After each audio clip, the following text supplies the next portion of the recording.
Here in Greenville, South Carolina, we get set for a battle between the Southern Conference and the Patriot League. The U.S. Naval Academy's in town to take on the Furman Paladins. It's the season premiere of our Ingalls SoCon Game of the Week. And hi, everybody, and welcome into Timmons Arena with Dean Keener, Pete Hannity with you. We've got a battle of guards in this game today. John Carter Jr. leads the way for the U.S. Naval Academy. Mike Bothwell having a fine start to his senior season for Furman. Well, there certainly are lots of talented guards on display this afternoon. None more important, none as good as the two you see right there. Mike Bothwell, the senior, is currently a Player of the Year candidate in the Southern Conference. He leads the Paladins in scoring, but he does it without forcing shots. Right, he scores in a variety of ways. When you shoot 53% as a 6'2 guard, that tells you you're taking and making good shots. John Carter, a big key for the midshipman. He's a gym rat. He's the leader of this team right now. He needs to play well. Both teams with wins on ACC floors this year. They've been giant killers so far. Each has played Radford in this building within the past 36 to 48 hours. Furman on Friday night, a decisive win, 81-64, their third of the season. Then Saturday afternoon, Navy and the Highlanders took part in what we'll call it a defensive battle, and eventually a win for Ed DeChellis and Navy 47-33. He's in his 11th year at the Academy, got his 350th career victory overall in his third head coaching stop. Bob Ritchie, what a job he's doing. Year number 5 in the early stages, already at 92 wins and 8th in active coaching winning percentage. We're underway here at Timmons Arena, Sunday afternoon showdown. Dean, when last you and I were at a game was at the SoCon tourney in Asheville last March. Great to be back alongside, and we expect a good one this afternoon with the Paladins controlling things here in the early going. Well, thank you very much. You're exactly right, and nowhere you'd rather be right now than here in Timmons Arena, a very good Furman team. Garrett Hine with the first three. And unable to get it to go. The starting lineups for a Navy team that has missed some key players in the early going, particularly point guard Austin Inge. We may see him today. He's been out with injury. And they've got some others that they're hoping can continue to develop within their program. That's Carter working low on one of the newcomers for the Paladins, Conley Garrison. From long range, not going to go down for Tyler Nelson. Paladins, a lot of familiar faces still, despite the loss of the talented Noah Gurley to Alabama. They're a team that is one of those that has gotten old and stayed old, although they are counting on some young folks like Heen, who we saw miss the early three-point shot. Crossover move inside, Greg Summers, the pull-up. Can't get it to go. Scrapping is Sean Yoder. Well, that was a good move by Summers. He's a small forward, really, by nature. That's what Ed DeChellis was talking to us about before the game. But, again, because of Austin Inge not being in the lineup, he's having to put Summers at the point guard. Inge is a steady, true point guard and a real good on-ball defender. That's really what the midshipmen hang their hat on. Defensively, they've got to be good in the half court. Paladins turn it over. That was Alex Hunter driving inside. Furman, a team that has been incredibly efficient under Bob Ritchie, and it's one of the reasons why they pretty much dial up 20 wins in each season. Still trying to get over that hump and win their first Southern Conference championship since the early 80s. This could be that year, their head coach believes, but he knows some things have to happen in developing his ball club. Summers' strong move inside, first bucket of the game. Nice move by Summers. Good spacing by the midshipmen. Allowing a little dribble drive penetration. From the corner, Bothwell. Out of bounds it goes, back over to Navy. That's exactly what Navy wants to do. They want to have one-shot defensive possessions, whether they're corralling the ball or whether it goes out of bounds and they get a chance to set it. They're averaging somewhere in the 50s right now. They'd like to play in the 70s, but they'll do what they need to do this afternoon against Furman. They can't allow them to start shooting the basketball with confidence. Summers hung up. Carter inside. One of their bigs, Daniel Deaver, can't get it to go. They scored 27 points in the first half yesterday, did Navy. They held Radford to just 8 lowest total by an opponent against the Academy since the mid-70s. Jalen Slauson has added that to his game. He's a guy who's had to fill the void left by the departure of Gurley to Alabama. Yeah, you're right. His numbers are up every year now in his 4th year on campus. Think about this. He scored just 19 points as a freshman, and now he's one of the real leaders and an all-Southern Conference potential candidate as well. Maybe they'll be a patient team, although they did average 72 points a game last year, but they did lose a key player. Garrison will kick it out high. Hunter thought about it. Heen, guy they brought along in this program out of Charlotte, backing in on Deaver. Hunter. And the lid remains on the basket, really, for both teams over the first roughly 3.5 minutes of this opening half. Again, it's kind of the tempo right now that the Naval Academy likes. You know that Furman wants to get out and try to run with this, averaging 92 points through the first 4 games. That's what Edgechellis wants to see out of his leading scorer, consistency. Carter got the bucket. Slauson answers and one. Boy, when you got a 6'7" or 6'8" power forward that can run the floor like that, watch it again. Slauson gets out. Point, ball gets in the middle of the court. Slauson knows that there is a lane to fill. Watch it here again, and he knows he's going to get contact, but keeps his eye on the basket. That's terrific basketball play right there individually by Jalen Slauson. Jalen Slauson continued to improve in this program. He's always been a great athlete. He's become a better basketball player, and he's a guy they expect to make a big jump. And the Paladins on top by a couple of points.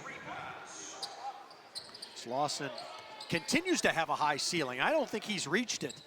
Much like many of these Paladin players over the year, they just continue to get better and better. Good start for Carter. Just a 25% three-point shooter coming in, and back in front go the midshipmen. No, you're right, Pete.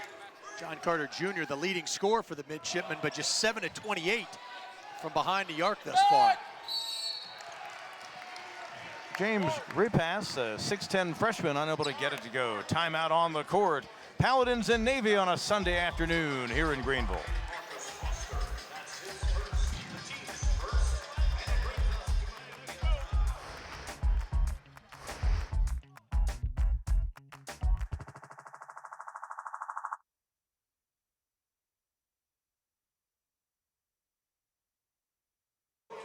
We're going to turn around, be on camera.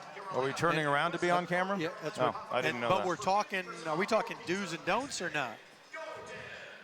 Why don't we come back? We come back and we get a thought, right? Yeah. Yep. Perfect. Perfect. Perfect. Which camera are we looking at? The right one or the left one? Allegedly. Huh?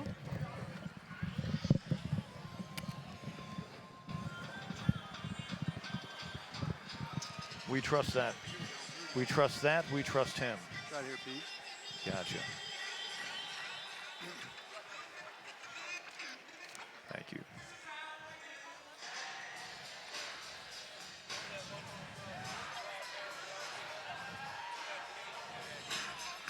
So do you want to just you whatever you want to ask me, and I'm just then going once to we go off get an early campus- thought of. I think it's important. Navy has struggled offensively at times. They look pretty good so far. Yep. Although they've only hit 3 of 7. That's okay. Yeah. And then we'll turn around. I'm going to say, give me an impression of the early flow. Sure. Let's do that. Wide shot first and then us.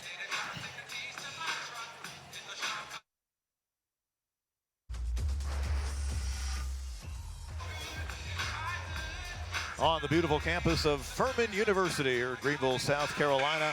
Early stages so far, 1-point game, Navy and Furman. Early impression of the flow we've seen. Yeah, I mean, I think it's the tempo that the Naval Academy wants, particularly with a quick turnaround. 24 hours ago, they were playing Radford University, a different style team. Now Furman wants to get up and down. They need to control it. They have thus far. If you're familiar with our Ingles SoCon Game of the Week, this guy sizes things up at the top of each ball game. We call him Dean's Do's and Don'ts.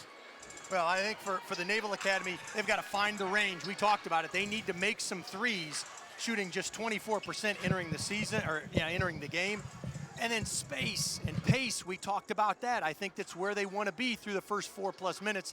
For Furman, they got to get to the free throw line through some dribble drive action, and then bench play. As experienced as they are, the Paladins need some help off the bench.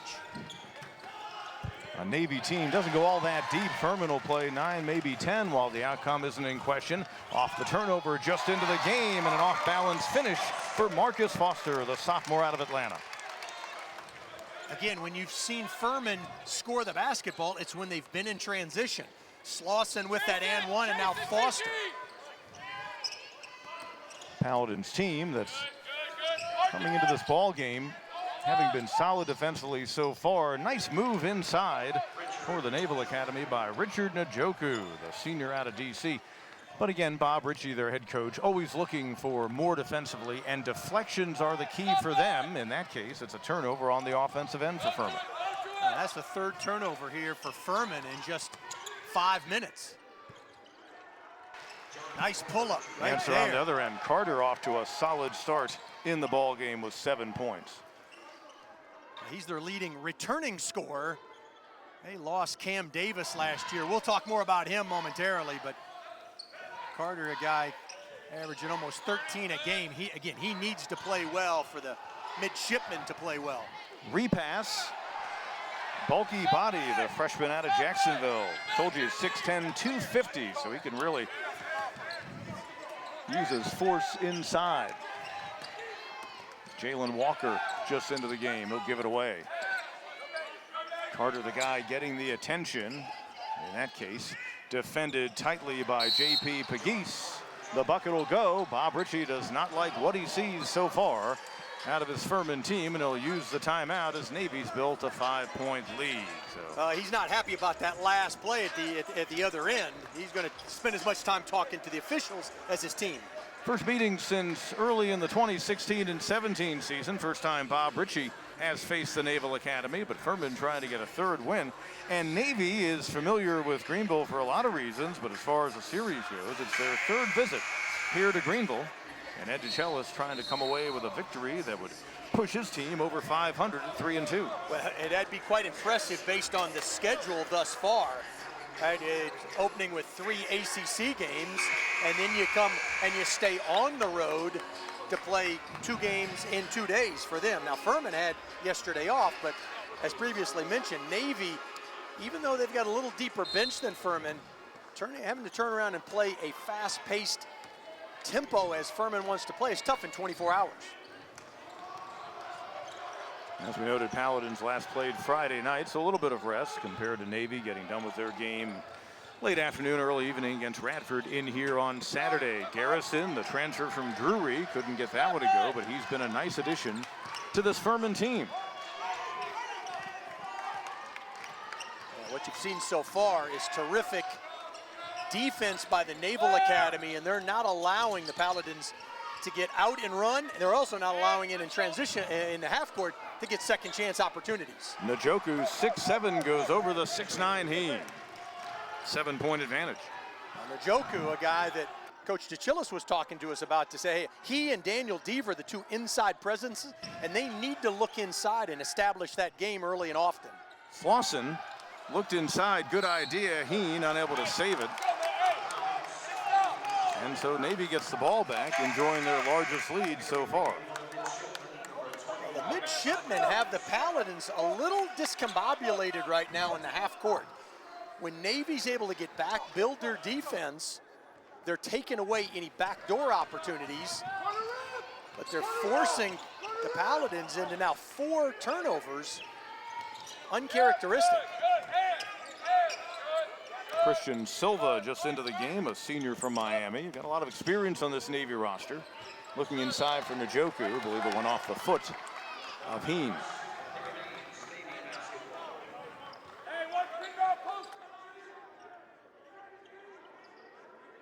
Just 9 on the shot clock, Pete. Navy's gonna have to get something quick.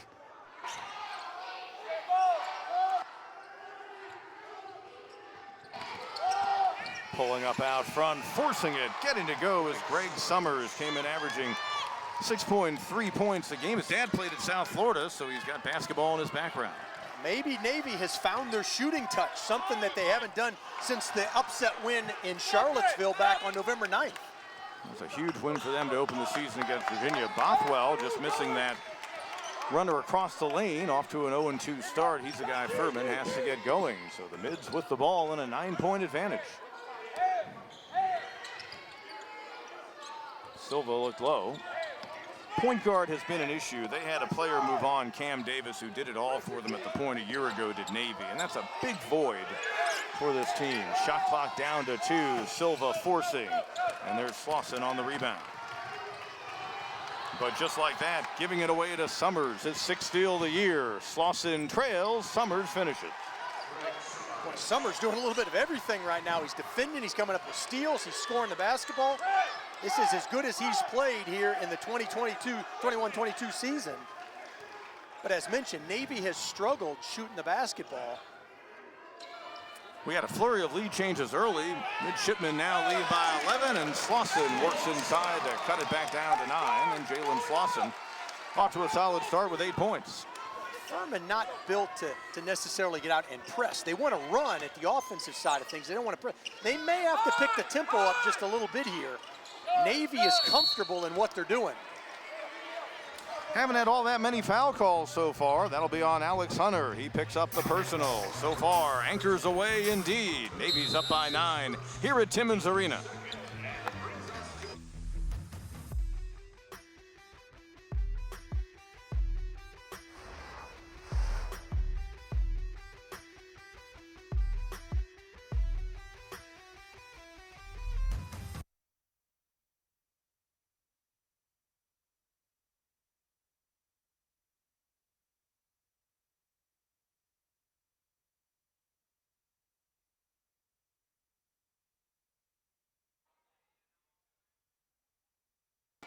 The Weston Point Set is a Furman Athletics and is located in the heart of beautiful downtown Greenville. Steps away from wonderful food and shopping.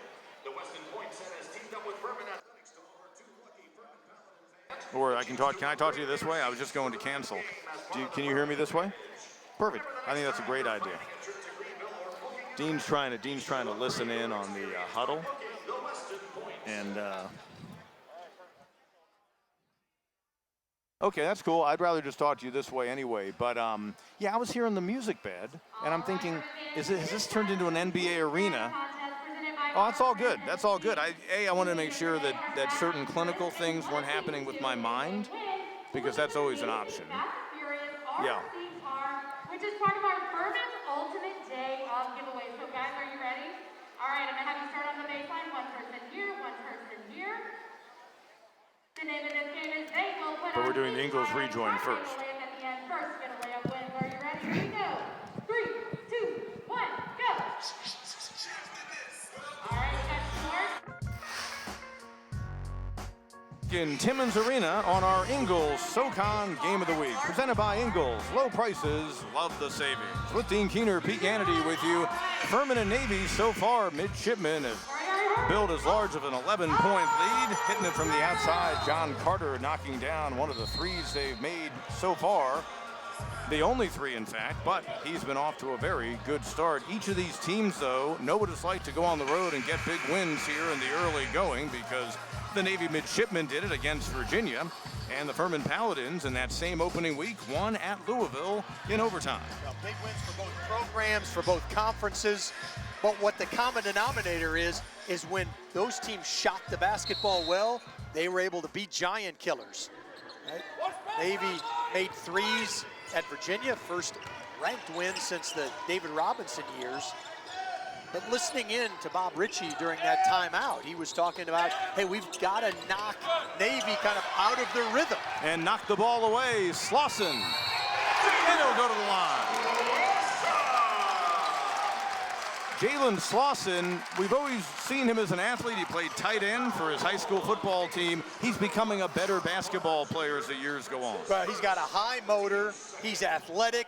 Mark it down here at the 10:46 mark. That could be the play that kind of just kickstarts this Furman Paladin team. Not that they were in any kind of a daze, but they just were not able to dictate tempo. And And that may get this crowd into it. I think it's going to get the team going as well. Slauson now 10 of 13 here in the early going on the season. He's been a one-man wrecking crew. He scored 11 of the Paladins, 13 points, back to a 6-point game. Walker, defended by a freshman who's come in and made an impact so far, Alex Williams. Daniel Deaver hung up down low. Some help from Carter, had it knocked away. Eventually tipped. PJ Roach. Here's Carter. And Slauson climbing. Well, what a great start for Jalen Slauson. Perfect from the field. And he pulls down another rebound. 6 turnovers now for Furman. Navy not able to capitalize on that last possession. Forcing it. Unable to get it to go is Bothwell, but he'll head to the line trying to get in the scoring column for the first time today. Mike Bothwell, the senior out of Cleveland Heights, Ohio. He can come back for another year. They certainly hope he does, but he is a guy who went from a no-impact player scoring-wise as a freshman because he didn't have to be, to a guy who's now their go-to player. He was second team All-Southern Conference last year by the coaches and the media. He can score at all 3 levels, right? He can get to the rim, he can pull up in mid-range, certainly can shoot it from 3, 50% this year with a small sample size, but I mean, he is one of the SoCon's best backcourt players. Bothwell, 89% from the line this year. 22.5 points per game. Furman as a team, 82%. They're usually among the better teams in the Southern Conference at the line, but boy, give you an idea of the kind of start he's had. We showed you that Louisville upset. He had 30 points in the game up at Louisville on the first Friday of the season. He's one of those guys like other Paladins that just came in and has gotten better and better. The player development in this program is as good as any in the conference. Boy, what a nice drop step by Njoku. That was about 5 points a game. Match that exceeded that now with 6 points here early. He's been a nice inside presence. Nothing fancy, just good footwork. Now he's got to defend Slauson on the perimeter. Hunter looking to get it away. Shot clock under 10. Williams hit 2 threes against Radford the other day. Won't go. That's him with the ball. Sees the opening. Strong move and a crossover. A nice job changing hands in midair, but that started by it wasn't an offensive rebound by Conley Garrison, but he couldn't get it, so he tipped it back to a teammate. Summers getting the attention of Bothwell. Really good perimeter defender for the Paladins team. Njoku, shot clock at 5. Carter, backdoor, Summers. And Bothwell comes away with it, but Slauson created the D right there. That's exactly right. He was in great help side position.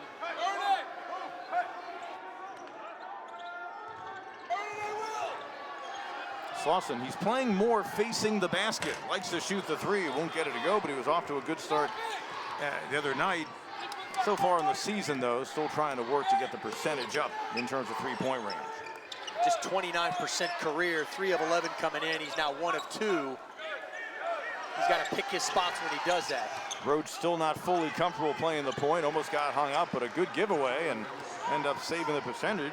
The possession with Tyler Nelson knocking it down. You got to be impressed with how Navy has handled the half-court pressure by Furman. And Williams fouled on his way to the basket. And that will go against Nelson. Timeout on the court. Nelson picks up his first, 4th on the U.S. Navy Academy. The season premiere of our Ingalls SoCon Game of the Week. Have a good one going here in Greenville. Navy and Furman.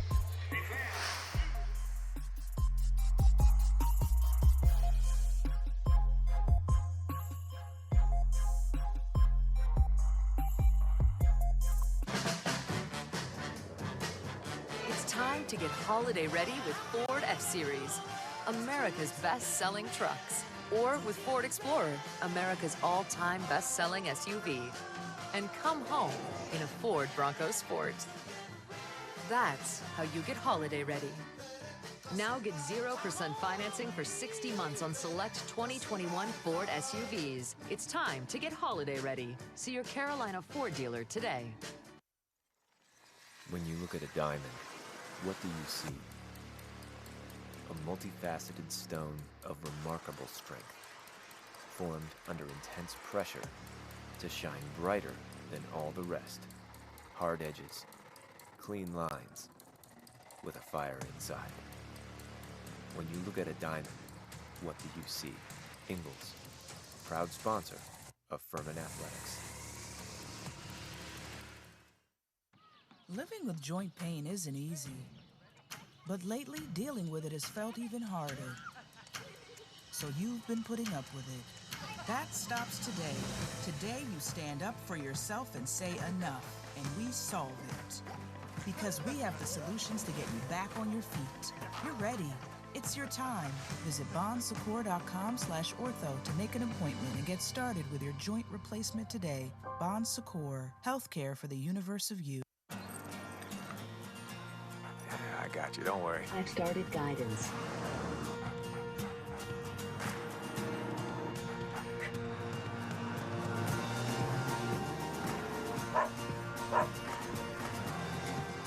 Looks like you're home.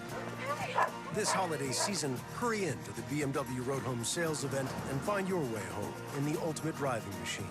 Hurry in, receive a credit of up to $2,500 through November 30th.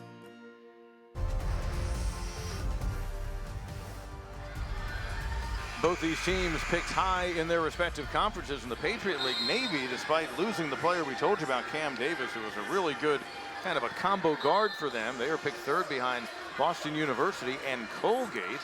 Well, the Colgate Red Raiders have gotten some really good high major wins lately, including recently knocking off Syracuse by 15 points. And the American Competitive League, I think we would agree the Southern Conference is better at the top and deeper, but a league, I think, in the same realm in terms of quality of play of the upper echelon teams. That's the SoCon. You're seeing it right now. Navy competing on Furman's home court. And you talked about Colgate with the win at Syracuse. They scored put 100 points on the Orangemen yesterday. Yeah, the Patriot is a good men's basketball league. Interesting what Navy's been able to do here this evening, this afternoon, shooting 58% from the floor, limiting Furman to just 1 of 7 from 3, just 1 offensive rebound. The game plan working to perfection thus far for Ed DeChillis and staff. Williams, like his teammate Bothwell, an Ohio native, hits 1 of 2 from the line and makes it a 23-16 game. Navy patient offensively. Pull-up jumper, Sean Yoder. Yoder, 46% from the field. Just 3 points in 12 minutes against Radford Saturday afternoon. That was an impressive pull-up. Furman just doesn't give up shots like that. They are just out of sync right now. 7th turnover for the Paladins, a Furman team that gives it up only 13.5 times a game. See Bob Ritchie right now just clapping and encouraging. He knows this is going to turn into kind of a grinding kind of game. It's not going to be pretty as they try to work their way back in this thing. He's got to just make sure his guys stay focused. They're at home. Got a lot of basketball to play. They can't lose confidence. Tyler Nelson, they thought he would be a tough guy to handle, and he works his way to the bucket. Averages over 8 a game, and Navy builds a lead back out to 11. For a team that came in shooting 41% from the floor and now close to 60, Navy having their way, although that stops a little bit of the bleeding. Alex Hunter inside. Hunter and Bothwell combined average close to 40 points a game. That was the first points in the contest for either of them on the little field goal in front of the hoop. Think about that. But as we talk about just confidence, Alex Hunter, this is his 128th career game. He's going to make sure that the Paladins stay in the flow. Found Foster off the steal, but Foster a little bit too far under. Pushing the pace, Nelson on the feed, and a nice finish down low. Njoku recently got his naval commission, got the bucket, other end, Heen. Garrett Heen, a sophomore they're counting on, and he's able to get in the scoring column. Yeah, you look down at the Navy bench, Ed DeChillis staff just shake your head. You can't celebrate when you score against Furman. They average 92 a game. You've got to get back all 5. Carter loads up. Well, that's the guy that Ed DeChillis told us before the game he was hoping he would see today. It's been a roller coaster ride over their early action for Carter, their senior leader from Spring Hill, Tennessee. He's now got 12 with that 3 right there. That's his second. Yet had not been shooting the basketball, had been playing okay offensively, just wasn't shooting well. Largest lead for Navy at a dozen from the corner. It's not going to fall, but a good job by Foster to get the deflection. Garrison from out top. Yeah, you simply can't allow Conley Garrison an open 3 like that. He's going to make a high clip. 26 of his 30 shots this season outside the 3. That's what he's known for.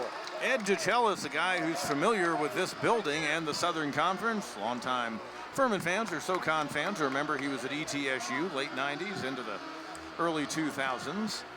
And he's a guy who celebrated a milestone with a 350th win in the victory against Radford here on Saturday. He's also been at Penn State. He's done a terrific job at every stop.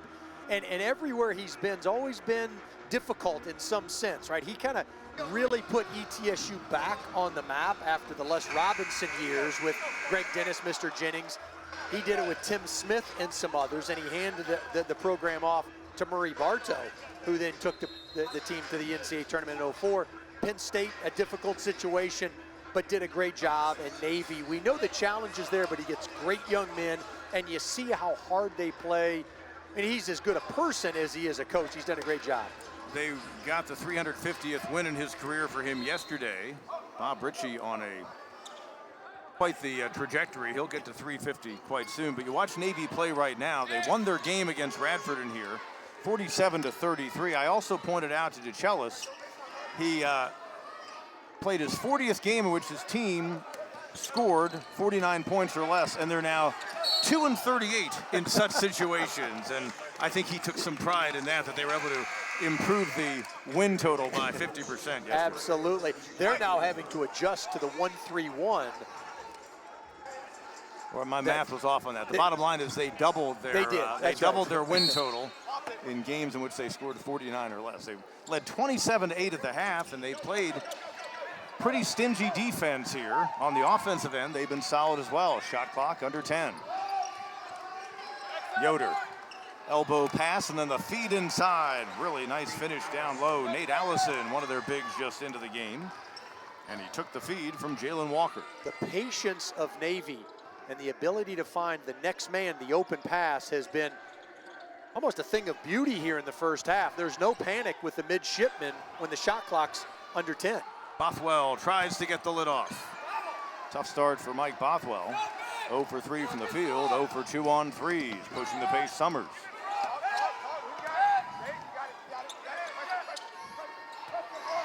Walker on the kick. Yoder gives it a try. And Slauson so far in the game now with a 3rd rebound. Paladins were actually out-rebounded the other night by Radford by 1, but that had to do with a lot of missed shots by the Highlanders, and they got some offensive boards. On the wing, Garrison. Another rebound for Jalen Walker. You talk about rebounding. Navy, again, has done a terrific job all season, including this game. They come in with almost a +3 rebound margin, and that's really impressive considering the competition that they've played against, opening to 3 ACC venues. Carter, and now Walker and Slauson. That's a tough guy to try to get around. Saw Allison factor moments ago, forces one over Heen, who gets the rebound.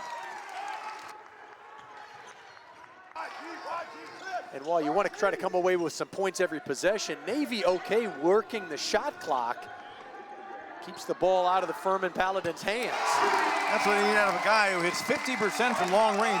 He's a D2 player, but Bob Ritchie's saying about the newcomer Conley Garrison that the rebounding and the three-point shooting translates regardless of level. I totally agree. He had a terrific career at Drury College in Missouri. Carter has a trip to the line upcoming. Paladins have cut what was a 12-point deficit down to 8. Season premiere of our Ingalls SoCon Game of the Week. Conley Garrison of the Paladins trying to knock off the U.S. Naval Academy on a Sunday afternoon here at Timmons Arena.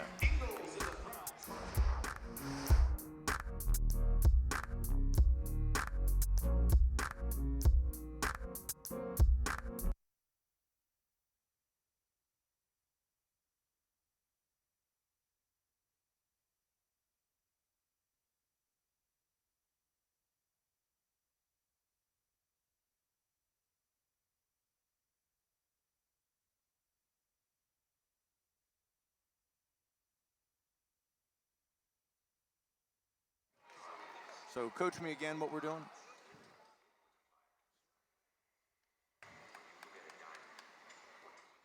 Perfect. No, let's not. I think we can just do that again in the second half, the angles in the second. Yeah, I think so. That's probably best. Time to see who's the first winner of today's raffle. The winner of the crock pot is ticket number 2. That's a good idea, because we'll say we visited the Patriot League poll. I'm going to give Dean more. I took too much of your leash that time. I'm going to say, well, we saw the Patriot League poll earlier. What about the SoCon poll? You talk about SoCon, and then I'm going to let Dean, Nate, follow Dean. He'll get you into the net ranking as well. Okay. Also, if you're going to go to break on a replay, let me know that in my ear, because I may lay out and have Dean take it into break, get him to kind of analyze it going into the break, okay? Hey, worse things have happened to better people. Don't worry about it. Hey, no one's died yet, although you may want to check the vitals of the art guy, because something tells.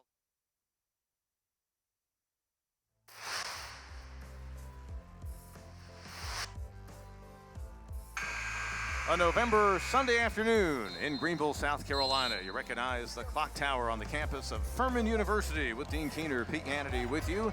34-26, late first half for the Navy midshipmen. Earlier we showed you the preseason poll in the Patriot League. What about the SoCon, Dean? Well, you see top to bottom, this league is really, really good. Chattanooga, they have continued to impress here and show why they were number one. They are one of 2 Southern Conference squads to appear in the latest edition of the College Insider Mid-Major Top 25, along with this Furman Paladin team. But look, if Citadel is 9th in the preseason poll, they've already knocked off Pitt in the ACC. So I don't know that there's going to be a lot of dip from last year, where you see the SoCon was 9th in the RPI among 32 Division I teams, 10th in the net, and that's really what the NCAA helps use to supplement when they're looking for at-large bids. Again, if you're 9th or 10th out of 32 teams, you're borderline high major. This is a true mid-major league, but you're right below the Power 5 plus the Big East and maybe the AAC. It gets a little gray area in there, but Southern Conference has been terrific the last 5-6 years. Carter, 66% from the line, and their leader in that category, along with Deaver, they're the top 2 among guys eligible in free throws. And the Navy lead is 10 at 36-26. They led by 12 earlier in this half. Furman enjoyed some slim leads in the early going, but the midshipmen taking over around the 13-minute mark have been in control since. Contact, blocking foul be the call. It'll go against Njoku. You know, Dean, you see the Navy midshipmen on the court. Something that jumps out, at least jumped out to me in their notes, is that they're in the early stages of their basketball season. One with promise, picked high in their league. They've already beaten Virginia, played Virginia Tech and Louisville tough. They had 4 guys at lunch on Thursday get their U.S. service assignments who are seniors. 3 of them will be officers in the Marine Corps, another will be an officer in the Navy. That's Njoku. But that kind of makes you step back and recognize the life mission that's ahead for the players you're seeing today on the court.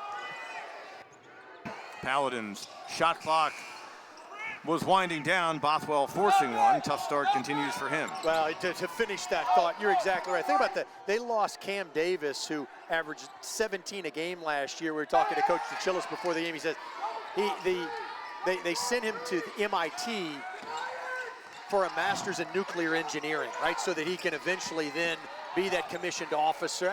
You're dealing with great young men when you talk about, and women with the United States Naval Academy. Partially blocked, Njoku trying to force it. That pretty much works out like a shot clock violation as Navy went deep in the count again. Look at the hop by Slauson. Hadn't seen that move in the past. He continues a big first half, 13 points. He's really been the bright spot for the Paladins offensively in transition and in the half court. Working out high, Yoder, and he pulls up. Boy, good start off the bench for Sean Yoder. He pulled right up in Mike Bothwell's hand. That was good defense, just better offense. And the Naval Academy just hasn't flinched. They've continued to stay true to what they want to do here, get back, play good half-court defense, and limit Furman to one-shot opportunities. Garrison, described as a gritty player by his coach, showing it right there. The big fellow, Williams. got the build of a 4, the mind of a 2, and he knocks down the tray. I don't think Navy will go 2 for 1. They had a brief moment there thinking about it, but right now they just want to make sure they maximize this opportunity, try to get it back to a double-digit lead.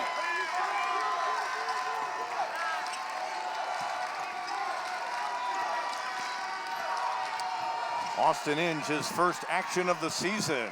Guy they hope is their starting point guard before long. Shot clock under 10.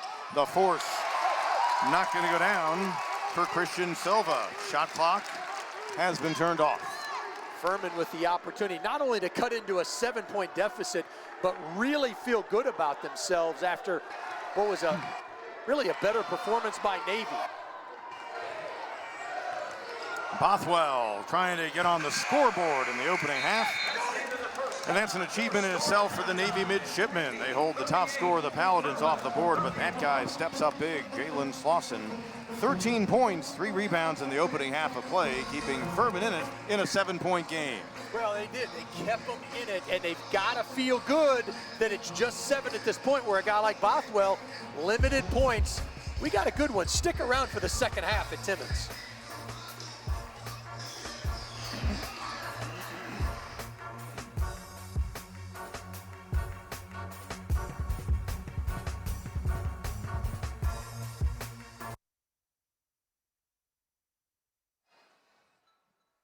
Yes, we do, and Melissa is here. Okay.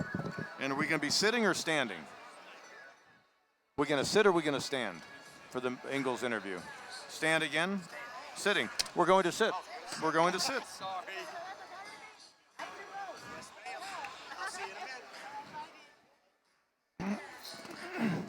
you? All right, here you. That way we can talk. No, the other way. Yep, perfect.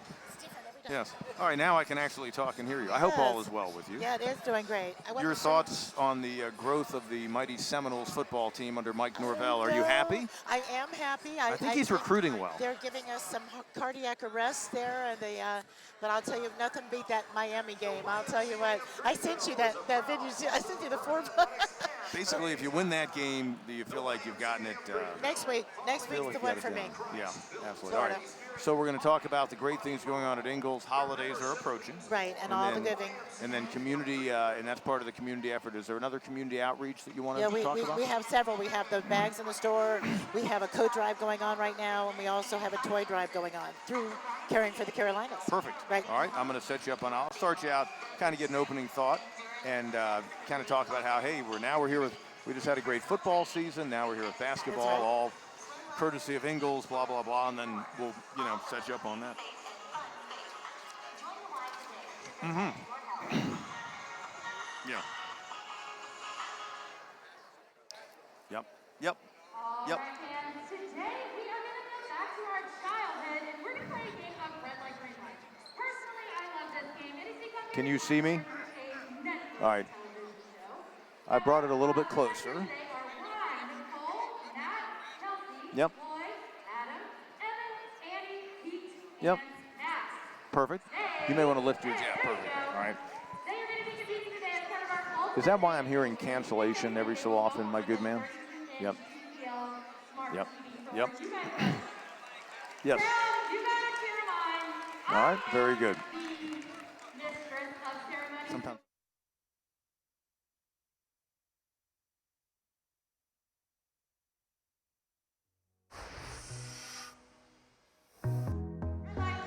Back at Furman on a Sunday afternoon in November, the Naval Academy looking to get a victory on the road.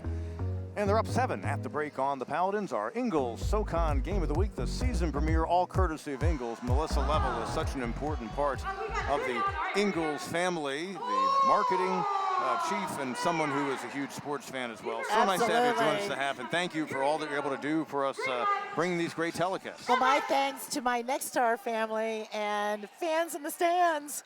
Yay! Absolutely. And a great turnout today, too, absolutely. by the way. A lot of energy in the arena. Ingles is doing so many things 365 days a year, but I always think the holidays is an even more special time for Ingles. Time of year, and we're really moving in the upstate especially, but throughout our entire market we have special things happening throughout through the end of the year, actually. So this is a big time to be thankful for what we have, and to also Ingalls to be able to be a part in some of those activities and efforts to help other people have great Thanksgivings and good 2022s. So some things that folks may see at their Ingalls store in terms of the community outreach at this time of year, what are some of the things folks can be looking out for? Well, we have wonderful bags in our stores that are already pre-packaged for you. Each store actually is giving it to their local food bank. You can purchase one for $5. Very simple. They'll just put it in the bag. They'll take it to the food bank. They come and pick it up sometimes, but it's always very, very local. And that's very important to us, that we're not getting some national thing where the care and the benefit doesn't stay in our community. And then we have a terrific toy drive going on through Caring for the Carolinas. It's absolutely wonderful. And so we're actually got a lot more than that. Plus, this is the place to go if you're busy this holiday season to pick up your best holiday meal. Absolutely, and that's the thing. And again, I know that Ingalls are just great experience anytime you go in there, but I think the staff maybe kicks it up even an extra notch during the holidays. They're like that all the time. Yes, no, absolutely. But I mean, just in terms of because the holiday meals and all that. Oh yes, yeah. And they're very, very busy. But we treat each customer like they're the very own. That's just nobody else around them. And I think that's a very important part. Customer service is a big deal to Ingalls, especially the busier we get, the more we strive to do it. And if you're going to go see Grandma, Grandpa, family, gas up before you go. That's right. So we have it all. We forget about the versatility of the Ingalls stores in many locations with the gasoline opportunity, and then also and some of the iMarts and all that too. So there's a whole lot of opportunity. But yeah, I know the staff with all the holiday meals being planned are extra dialed in on that from the start. And when you sit down to eat for Ingalls, realize when your meal, realize that Ingalls has really done a lot with that to be able to help our communities. Yes. We truly are the place where your savings say something. And that means a lot to us. It's not just a ring at the register. You're benefiting. You are woven into every community you're in. That is absolutely for We're certain. beacons in each one. We might be a large company with over 200 stores, but every single store is a very own beacon in their own community. We stay very close-knit. Chances are when you drive to work, you're driving around somebody else who works at an Ingalls, or your kids are working at an Ingalls, or you're on you're watching a game, or your alumni. We try to bring that all into one nice package for the people in our stores. We are the community, and they are our blessings. That is very well put. Visit your local Ingalls stores. The holidays are approaching, and again, know that they're doing so much in the community as well. Melissa Level, so nice to stop by at halftime as Furman and Navy are battling our Ingalls SoCon Game of the Week season premiere for basketball. We come back with more after this.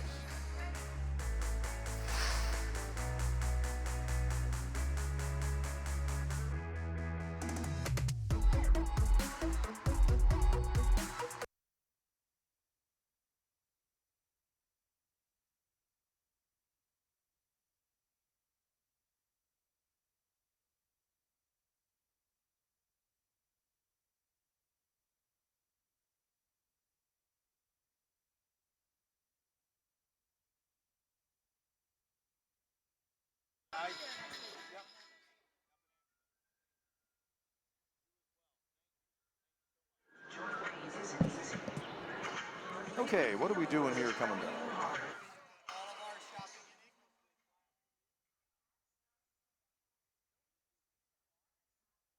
All right, we on camera for this next one? Okay, so this one's just an audio one, just kind of setting the stage. Perfect.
Okay.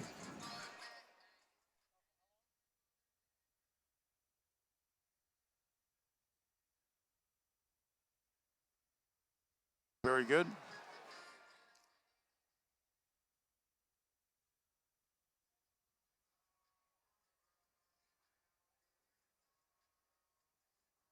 That sounds good. Yeah, just coach us on it. All right. Somehow, somewhere. Did you ever know? Oh, not for this segment, for the next one.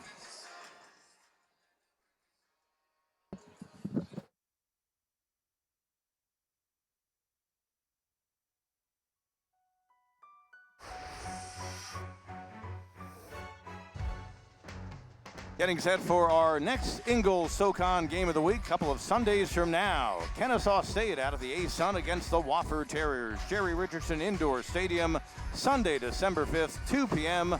Join us from Spartanburg for the Ingalls SoCon game of the week. And then, of course, coming up in January, each and every Saturday, we'll have action all around the Southern Conference. Should be another great season in the SoCon and hoops.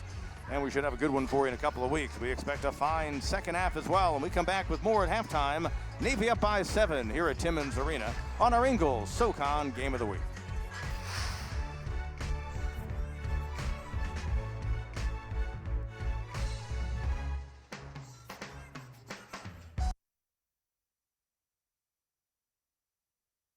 Camera.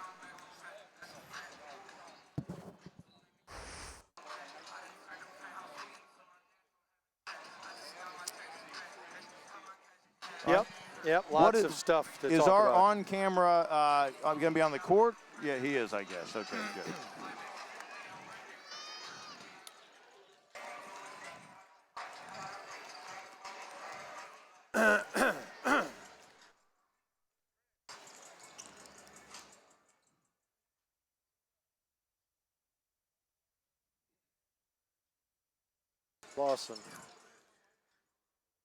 Lawson 3. CJ, who was that? Oh, Njoku. Yeah, Njoku. Pretty good little player. Yep. Ed DeChellis reminds me of Hunter Reed. Oh, we're not very good. We don't really. Yeah. Don't mind us. Carter, 14 points, and been pretty much the Carter and Slauson show with a little bit of Njoku mixed in. Alex Williams, 6 points.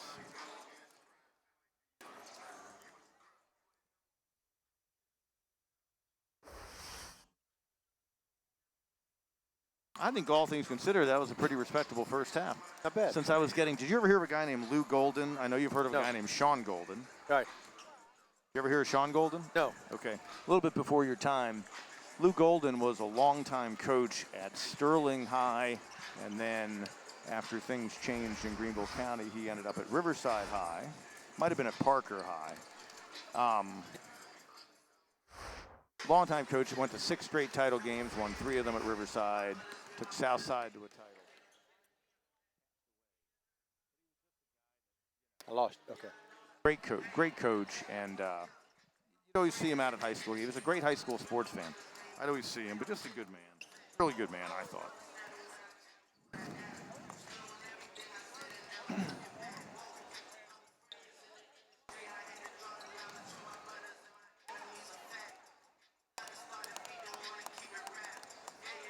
I gave you the Colgate Syracuse assist. It was the only thing I did good for you that half. No, you did a lot of good things.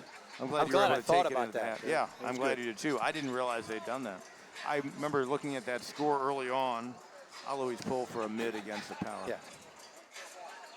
Or however you want to toss it to me, that's fine. I mean, I'm ready to talk about I'm going executing. to say, if you told Bob Ritchie his team would shoot 43% from the field in the first half, he'd feel pretty good. The trouble is Navy shot close to 60.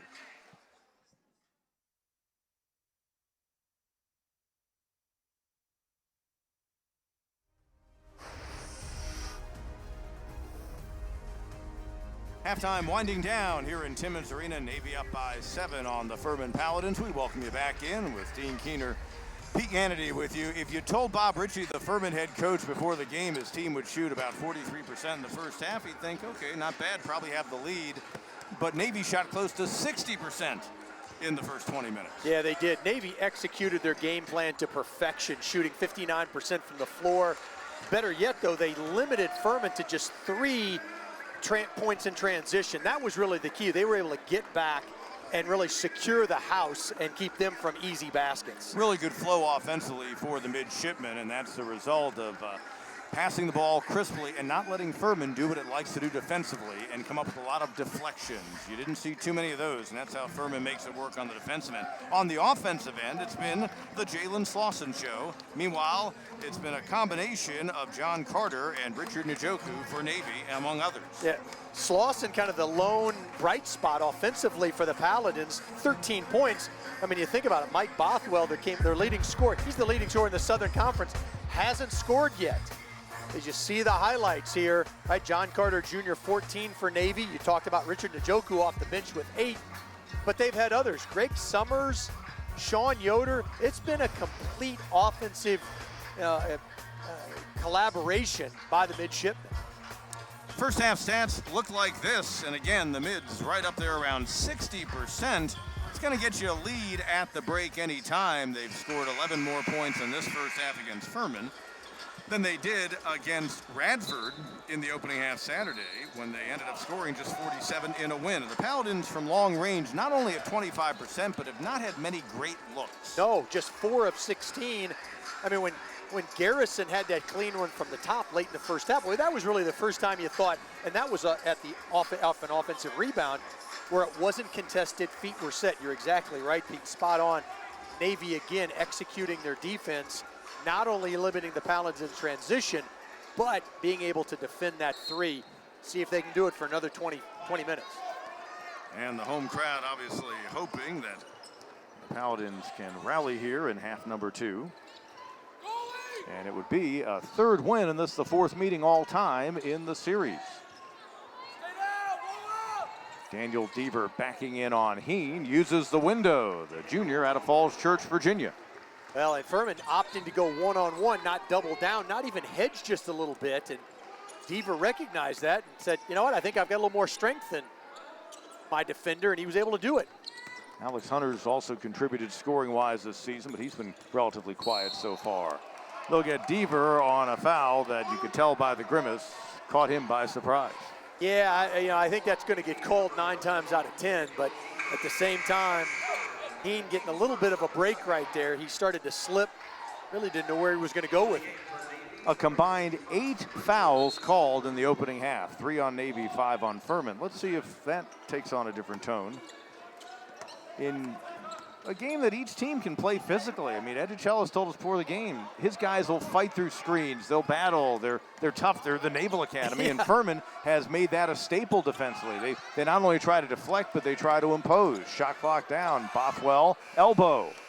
And he remains cold so far. 0 of 7 to start this game from the field. You make another great point. I mean, you would hope that the Naval Academy is going to be tough in everything they do. And these guys are going to be defending the country one day. Quick kick to Carter. He had a great look. He's been making those throughout the day. Paladins push the pace. Garrison, Heen. Senior finds the sophomore. That's where Furman is at their best. Corral a rebound, a turnover, and turn defense into offense quickly. Well, this crowd, and there is a good Sunday afternoon crowd here in Timmins just wanting to get into it. Obviously, Furman coaching staff wants the crowd to get into it as well. They just haven't had enough to cheer about. Greg Summers sparked that run out to a double-figure advantage in the opening half for Navy. Scrapping inside, shot clock at 2. Summers gives it a kick, but not in time for Nelson to get off a shot. Well, there were a number of those possessions in the first half where Navy had the shot clock down under 5, but they scored. And this time, Furman able to finish the deal. And they're going to check and see if there was a timing situation. Our officiating crew today, Garrick Shannon, Will Howard, and Luke Payne. And the name Luke Payne may be familiar to folks in the upstate area. He played at USC Upstate for his dad, Eddie Payne, who passed away this summer. And Eddie Payne, a great coach, had many friends both in and out of basketball. And his son has stayed in the game of hoops, but in a different way. But right now, the teams huddle around their respective coaches. And it appears that just wanted to make sure that Tyler Nelson released the ball. Did he still have it? You can see it clear right there. Good replay, good work by our guys right there. Still in his hands in the corner before he let it go. I think they had to check it because the ball went in, right? Just to make sure. Back to Luke Payne, yeah, his dad, Eddie, what a wonderful man. He was one of those guys, if you had a problem with Coach Payne, and there he is with the ball, giving it to Slauson to start the game again. Boy, if you had a problem with Eddie Payne, you were the one with the problem. Paladins trying to get some flow going offensively. Really haven't had one of those runs. There's Hunter finding Heen. Aggressive play down low by Nelson on the block. Nelson, who was unable to officially get that shot off, but yes, switched it after the shot clock the last time down.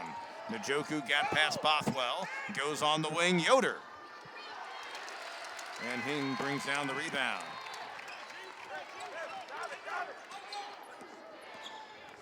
Hunter, no look for Heen, and it'll go to the line. Well, they simply worked a similar feed, but to the other side of the lane that time. That's exactly right. Little two-man game on the left side. Well, I'll tell you what now, Navy will make you earn it. Njoku has been impressive. Watch this here. They meet at the rim. There was as much ball as there was hand and foul. Another guy, right? We talk about Slauson and his improvement over the years at Furman. I mean, the player development within this program, fantastic. Heen, another guy that numbers way up from a year ago. Now, partly because of Noah Gurley moving on and Clay Mounts, there's just more opportunity. But Garrett Heen, a guy out of Charlotte, North Carolina, who was ready to step up this year in his second season. Two-time All-State player in North Carolina at First Assembly in Charlotte, but he is unable to find success there.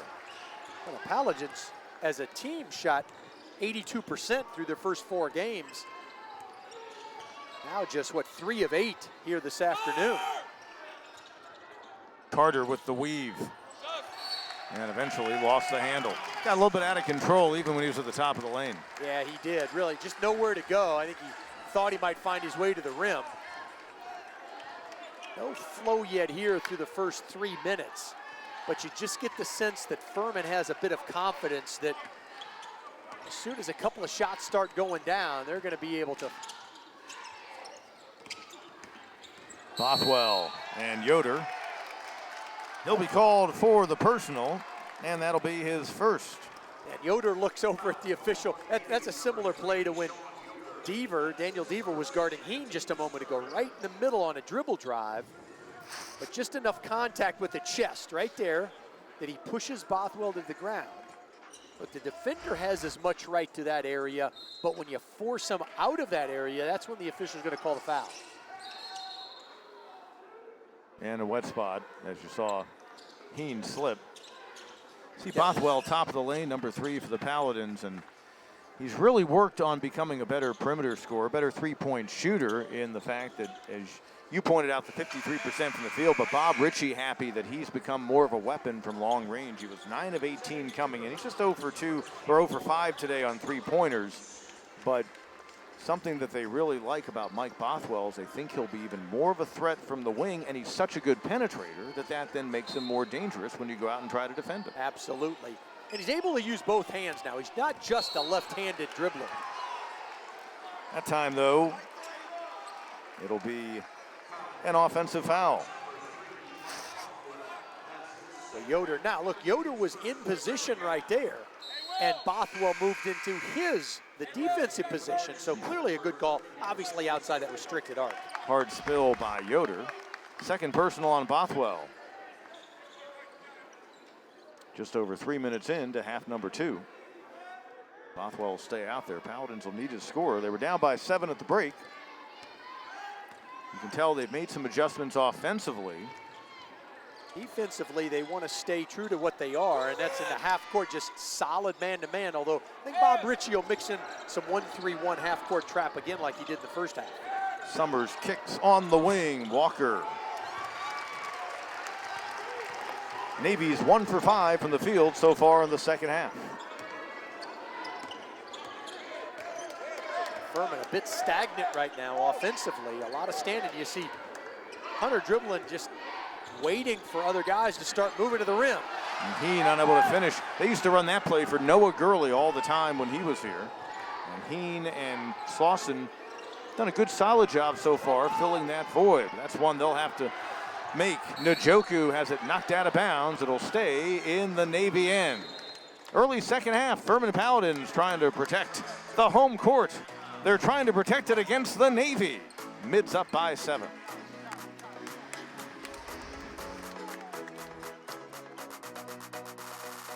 Staying healthy has never been more important. Regular exercise can help both prevent and fight illnesses. At the YMCA of Greenville, we are ready to help you and your family build your strength, endurance, flexibility, confidence, and immunity with personal training, group exercise classes, swim lessons, youth sports, and more. All from a clean, safe, and fun space. Join the Y today to protect your health.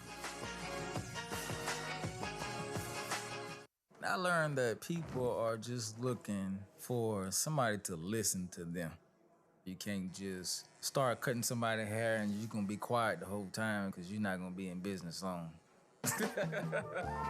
The South Carolina Education Lottery has provided over $800 million to help students attend technical colleges across our state, investing in a new generation of entrepreneurs, just like James. A big bow box says a lot about a person. Like they have a mighty hunger, a powerful thirst, and great taste when it comes to pro football teams. Game day and beyond, rep your Carolina Panthers with an official team big bow box.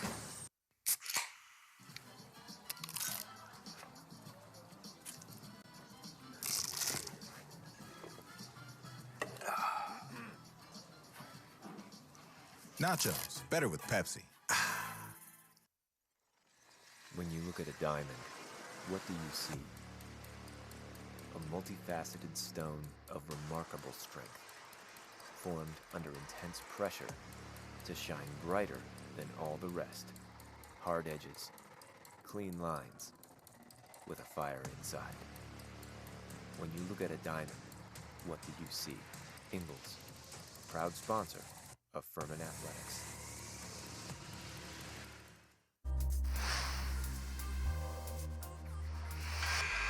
Navy was firing its cannon, shooting nearly 60% in the opening half, while the Furman Paladins are a team that is looking to get things going offensively in this game. Been a struggle so far, but you see just what they've been able to achieve in the early going of the season. Well, Furman, right, top 10 in the country. That's a 350-plus teams in scoring, in three-point percentage, and assists, but they haven't been able to do it against this Navy defense. Just 1 of 4 here in the second half, shooting 43%, but averaging 92 points. They just have 33 through 24 minutes of action here this afternoon. Christian Silva on the drive. Slauson another rebound. Garrison, cross court from the wing, Williams. He was one of the few guys to knock down a 3 in the opening half of the Paladins. Good job by Foster to recycle. Talk about developing in the program. Foster's one of the guys they redshirted a couple of years ago. A lot of programs would have rolled him out, but Bob Ritchie's built this thing to where he's got the luxury to have guys wait a year before they're ready. That could be big right there. First bucket of the game for Mike Bothwell. You're right on both accounts. That's big for Bothwell to see the ball go through the rim, but it's Bob Ritchie talks about work while you wait. Noah Gurley did it. There's been a bunch of them, but I mean, they just have not missed a beat. You know, it's like Alex Hunter. You thought when they lost Stephen Kroon and others, he's been able to just keep this thing rolling. Carter now 5 of 8 from the field after that hot first half. Paladins can get as close as they've been in a long time on this trip. Bothwell, you can tell, trying to get the ball in his hands and let him do his thing. How about Foster from the left wing? Tough go if it continues beyond the arc for the Furman team. They're 4 of 18 on threes so far. That was a good look by Foster, who just won a 7 on the season. But we talked at halftime, Navy has really limited good looks.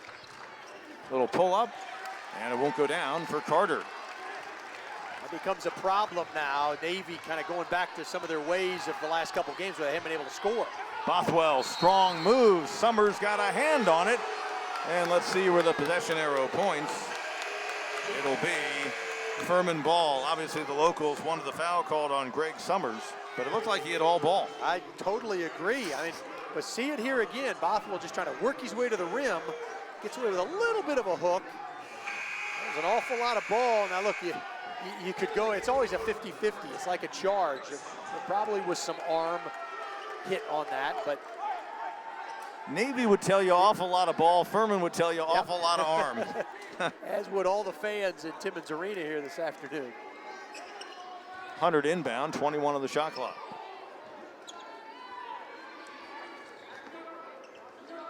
Slauson sets the screen. Just a lot of standing around by Furman right now. Some of that has to do with the Navy defense are in such good help side. Slauson, 13 points in the opening half. The feed for Williams, and a nice job. The veteran finds the freshman. Well, if there's been an MVP for Furman, it is Jalen Slauson. Big possession right here for Navy. Carter able to get it off the glass as Slauson came over for the rejection. First time they've been able to quiet this crowd here in the second half. Again, a really big possession for the Middies. There's Slauson, strong move. Blocking foul is the call. He's got a chance at a three-point play. Jalen Slauson playing facing the basket as much this year as he ever has in his Furman career, and this is why. And you see the defender sliding, the official in great position. But you're right, Slauson, a guy that when he arrived, he didn't redshirt, but he was a work in progress. He's now one of the leaders and one of the go-to guys offensively. And he can face up, right? I mean, now he's a tough matchup. He's a guy with his athleticism. Even if he gives up a couple inches down low, he can score. But when he can face you from 15, 18 feet, put it on the floor, 1 or 2 dribbles, he's a hard guard. The guy behind Slauson, Alex Hunter. And the fella trying to crash the boards, number 3, Mike Bothwell. Those guys have now played with each other for 4 years. They look in each other's eyes. They don't have to say a thing. They know exactly how it's going to go. Paladins pulling back within 2. Slauson has bumped it up to 16 so far in the game. Another big possession for Navy. Nelson, nice move inside, and it uses the window. Boy, great feel right there. Wasn't able to create much space, but kind of squeezed the trigger in close. Slauson, he'll try it from outside. That's been the one tough area.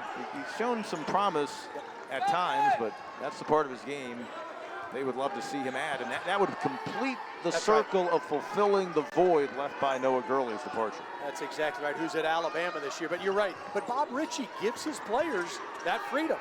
Strong move to the basket again from Nelson, this time in the layup. So 4 straight points by Tyler Nelson, the junior from just outside of Charlotte. So this was obviously a trip that his family looked forward to. Williams, a spin move, bodies fly, basket good. Paladins back within 4. Yeah, good no call right there by the officials. Furman going to stay in their man-to-man and just try to force Navy into difficult shots. Edgicella said the key would be not letting Furman get on a run. Carter looking for an answer, and he rattles it home. Well, that's the 3rd time now in the last 2 minutes that Navy has been able to answer the bell. They matched the lead they enjoyed at halftime. Bothwell. Now Slauson. Deaver defends. Slauson goes under. And last touch by the Paladin out of Somerville. Navy maintaining the same advantage they had on the break. We've got a good stretch run coming up on our Ingalls SoCon Game of the Week.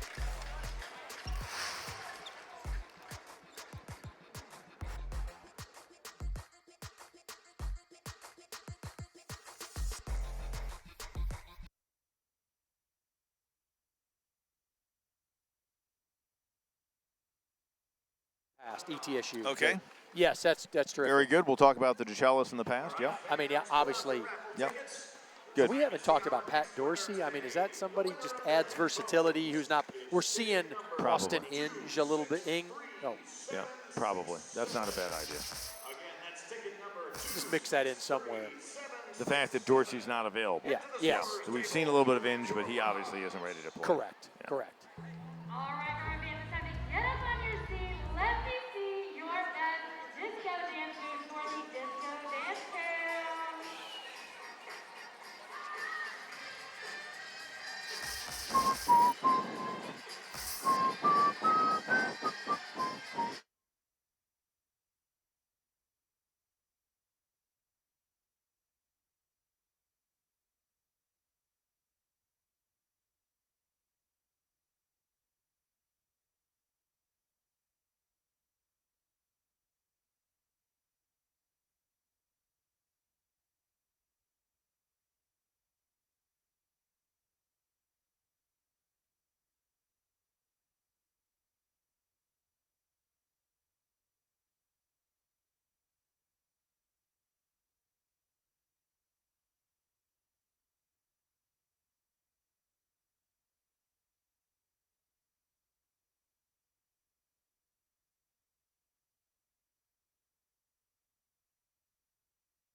Back in the late 90s, early 2000s, Ed DeChellis guided the ETSU Bucks. We noted earlier he brought them back to the prominence they'd enjoyed a decade earlier, with Tim Smith as a freshman coming in and making a huge impact. They won the 2003 Southern Conference title, then gave the Wake Forest Demon Deacons all they could handle in the NCAA tourney opening round game. Ed DeChellis would move from there to Penn State and then arrive at the Navy 11 years ago. He holds a pretty unique distinction. Just a few others can say that, like Ed DeChellis, they've won at least 100 games at 3 different Division I stops. That just speaks volumes about Ed DeChellis and the coach that he is. Right, he was terrific at ETSU. Left Murray Bartow, a championship team that would go to the NCAA tournament a second year in 04. Nelson, he's been a go-to guy here in the second half. Had Foster on his shoe tops, and Marcus Foster, nice job, and then pulls down the ball. Nelson just not athletic enough to be able to get over Foster. Heen out front. Garrett Heen came in 4 of 7 beyond the arc. That's a big one. Makes it a 4-point game once again. Now you've got a Navy team that played yesterday against Radford in this multi-team event. Furman played Radford Friday, so they had the extra day of rest. You wonder if that becomes a factor now. But you're talking about a service academy. Well, you're right. I mean, now, Navy, you know, you can look at it a couple of different ways. I mean, they feel good about what they did yesterday in that defensive, terrific defensive battle against Radford. But again, now where do the legs come into play in a game like this that has really been difficult? Garrett Heen just picked up his first foul for Furman inside Summers. Deaver was looking back door, was able to find him. Again, time and time again, Navy has been able to answer it at the offensive end. They've been solid defensively all night long, but anytime Furman and this crowd wants to get into it, Middies have hung around and made it count. Summers did a nice job disrupting the flow for Bothwell that time. Deaver goes around Heen. Boy, that's just too easy. Yeah. And right in front of us, Bob Ritchie coming into your screen right now. The arms folded, a look of unhappiness. I think that's probably the low end of his emotion right now, because his teams usually don't make it that easy. 8-point game once again, biggest lead of the second half for the Mids. Yoder defending Bothwell. Can't get the ball to go off the window. Big story in the game, and now the foul be called, and Bothwell picks up his third. But a big story in this game so far, Mike Bothwell, just 2 points, 1 of 10 from the field, 0 for 5 beyond the arc, and he'll get a rest, I believe, picking up that third foul. Bob Ritchie trying kind of what he can do right now. May give Bothwell just a little bit of time before the under 8, but he's used more bench tonight than he has really in any of the previous 4 games. That starting lineup of Hunter, Bothwell, Garrison, Heen, and Slauson have played Iron Man minutes. But when you're in a game like this and you're trying to create some energy, not about effort. Everybody's giving good effort for the Paladins. You're just trying to create something different in a game that's become really a half-court battle. Interesting matchup, the bulky Williams on Summers, who goes 200 pounds, and a blocking foul is called. And they'll get Slauson. Well, the officials are being consistent now. That Slauson not happy, but that's the same thing that's happened 2 times at the other end against Navy. First foul on Slauson. That look you just saw of Edigelis, that's generally the mild-mannered image he will project, as he generally is a guy that is, I wouldn't say overly serious, pleasant guy to talk to before the game, but he is a pretty intense guy on the sidelines. Yep. Said his family is here, daughters all here. Many of them, I think, in Charleston and one still in Johnson City. 5 team fouls on the Paladins, 4 on Navy. Deaver near travel that time by Nelson. Ball knocked away. Summers and the shot clock under 10. Summers through Williams and Slauson. Wow. Put his head down, and neither Paladin could get in his way. Now again, the defense for the Paladins has, there's been a couple of opportunities where they could get some stops, and they've allowed dribble penetration. Finger roll just off the mark for Heen. He's 3 of 7 for the field. Navy a chance to match its biggest lead of the game or go up by 13. They walk the ball up the court. They'll move it. They'll work the shot clock. That also means you're working the game clock. Game plan is great so far. Oh, Deaver, nice idea. Good job by Slauson to knock it away. One of those deflections, the Paladins, they try to get 30 of those a contest. That's right. They chart it on the bench. They talk about it during timeouts and at halftime. Hunter working off a screen. Boy, a tough day shooting for this Furman ball club. Yeah, just settling right now. They've got the ability to, on a screen and roll or just with better player movement, to attack the basket. They're just not doing it right now. 1 of 5 on threes in the half, 5 of 21 of the game. The rejection by Jalen Slauson came in with 9 to lead the Furman team. Garrison. That was big. And a timeout is called. Conley Garrison, 50% beyond the arc. Entering the ball game, knocks down the tray. He's 3 of 5 in the contest. Paladins were down by 7 at the break. They're down by 7 now, 8 to go here in Greenville.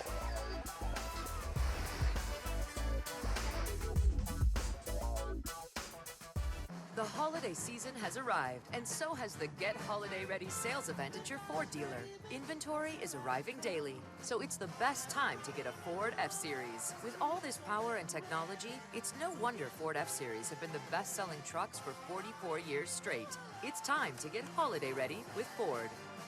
This Black Friday, get a 2021 F-150 with 0% financing for 60 months plus $500 retail bonus cash. Get holiday ready only at your Carolina Ford dealer. This is Mountain Dew. A rush of crisp and refreshing flavor.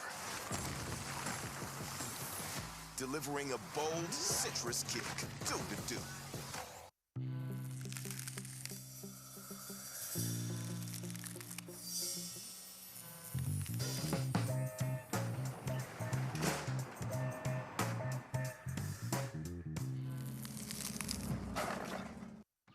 Living with joint pain isn't easy, but lately dealing with it has felt even harder.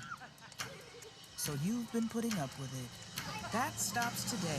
Today you stand up for yourself and say enough, and we solve it. Because we have the solutions to get you back on your feet. You're ready. It's your time. Visit bonsecours.com/ortho to make an appointment and get started with your joint replacement today. Bon Secours, healthcare for the universe of you. When you look at a diamond, What do you see?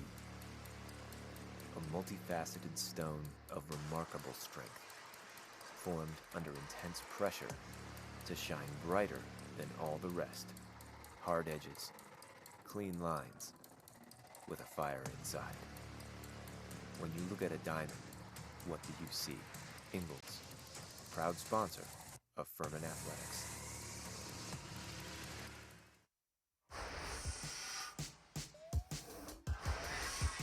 Back at Timmons Arena on our Ingalls SoCon Game of the Week. Presented by Ingalls, low prices, love the savings. Our season premiere.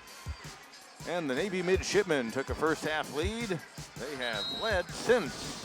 But this Furman basketball program, a lot of exciting things have been happening on the court in recent seasons. They've got a renovation going underway in their coaches' offices, the locker rooms, behind the stands here in Timmons Arena, and some big plans ahead. Within about a month, they think they'll have all the things behind the scenes finished, and down the road you could experience a bit of a different look when you come to Timmons Arena. But Bob Ritchie has certainly built a program to be proud of. When they upset Louisville in the first week of the season, among those he heard from was Clemson's head football coach, Dabo Swinney, who offered his congratulations.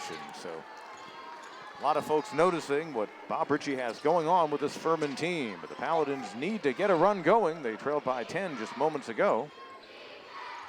We're down by as many as 12 in the opening half, trailed by 7 at the break. John Carter, big first half for him. Pretty quiet in the second half. And the defense played well that time. And the Paladins showing their grit right there. It was Conley Garrison who disrupted the flow, and Slauson was there as well.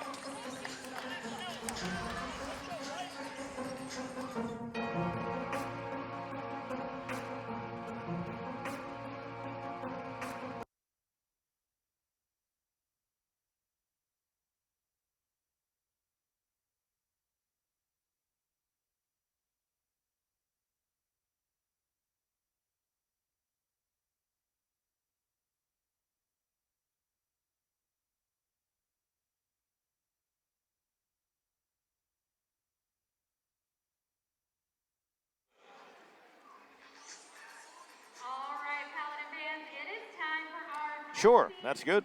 That's real good. And this is going to be our last chance for one of our ultimate giveaways today. All right, so to my left, I've got Liz. To my right, I've got Dean. Are you guys ready? All right, first one to raise their pom-pom. Answer the question correctly. Furman didn't get to 20 wins last season because they were limited in their number of games. Yeah. But they won 4. They had 4 20s before that, right? Yes. First 3 of Bob and the last one of Mika. That's correct. All right, Dean, let's step it up. Let's go. In fact, if I would look, I could have seen it as I'd written it right there, and they had back-to-back 25-win seasons. So there you go. Yeah, which was 1920, not 2021. Yeah. And they won 25 in 18-19 when Wofford won 30. Wofford won 31 in Mike Young's last year. I think Wofford won 31 in Mike's last year. That's right. Yeah. You know what? I'm going to give you it because you've got the Spice Girls right. All right, here we go. Next one.